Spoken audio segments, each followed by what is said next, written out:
எளிய பிள்ளைகள் நாங்கள். முதல் அங்கீகாரம் பெற்ற கட்சியின் சின்னங்கள் தாமரை, கை, உதயசூரியன், இரட்டை இலை.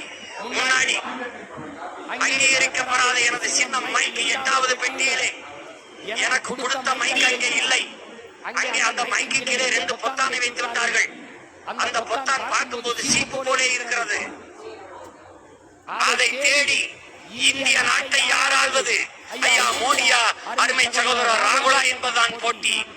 எளிய மகன் சீமானை தேடி, அவன் சின்னத்தை தேடி, 8வது பெட்டியிலே தேடி, இத்தனை ஆயிரக்கணக்கான கோடி பணத்தை தாண்டி, சாராயத்தை தாண்டி, சாப்பாட்டை தாண்டி, சாதி மதத்தை தாண்டி, மான தமிழ் மக்கள் 36 லட்சம் வாக்கை போட்டு தனித்த பெரும் கட்சியாக, மாநில அங்கீகாரம் பெற்ற கட்சியாக, இந்திய அரசியல் வரலாற்றிலே, தமிழக அரசியல் வரலாற்றிலே தனித்து நின்று ஒற்றை கட்சி மாநில உரிமை